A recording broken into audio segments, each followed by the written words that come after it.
Color Academy est heureux de vous présenter la solution Wacom Cintios 24 HD Touch. Wacom, bien connu pour la qualité de ses tablettes, commercialise également une solution de travail sur moniteur tactile de 24 pouces intégrant un écran. Nous avons confié à Laurent, notre spécialiste couleur, le soin de tester cette solution d'un point de vue respect des couleurs et calibration. Bonjour Laurent. Bonjour. Il semble que vous ne soyez pas particulièrement expert en matière de création, alors pourquoi nous présenter ce produit Wacom? Alors comme vous pouvez le voir, effectivement, je ne suis pas du tout graphiste et la présentation d'aujourd'hui ne concerne pas les fonctionnalités de cette tablette, enfin de cet écran tactile Wacom, mais le but est plutôt de déterminer si ce moniteur est calibrable et si oui, jusqu'où nous pouvons le pousser en termes de qualité couleur. Comment avez-vous procédé pour vos tests de calibration?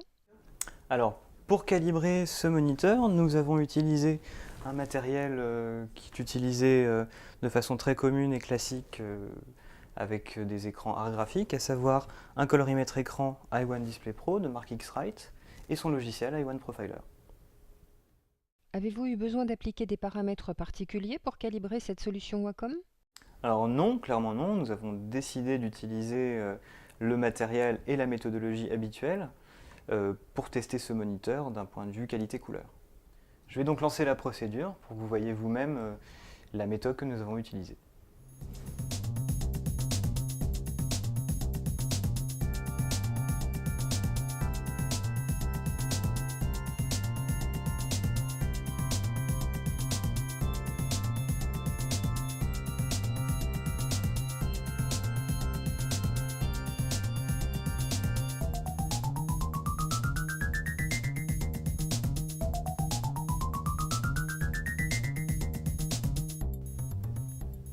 La procédure est donc lancée, nous allons la laisser se dérouler comme à l'accoutumée.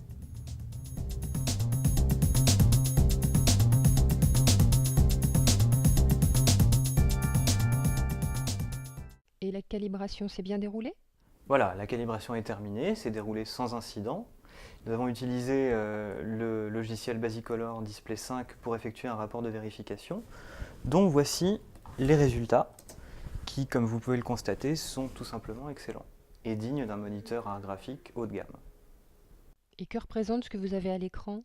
Alors vous avez ici la représentation en 3 dimensions de l'espace couleur du moniteur en orange et de l'espace de travail que tout le monde connaît, Adobe 98 en bleu. De ce que vous pouvez voir ici, c'est que le moniteur, certes, est plus petit à certains endroits, donc ne couvre pas la totalité d'Adobe 98, mais le dépasse en certains endroits. Ce qui signifie que lorsque vous travaillez avec ce type de moniteur correctement calibré, vous pouvez exploiter de façon quasi totale toutes les couleurs représentables dans Adobe 98. La dalle tactile appliquée sur la surface du moniteur n'altère pas le rendu des couleurs? Alors effectivement, on aurait pu craindre que la dalle tactile qui a été rajoutée par-dessus le moniteur affecte les couleurs, et il s'avère que non, manifestement pas. Elle ne l'altère pas du tout, et l'affichage reste d'une qualité irréprochable. Merci Laurent pour toutes ces précisions. Merci d'avoir regardé cette présentation, et si vous le permettez, je vais y retourner parce que j'ai du travail.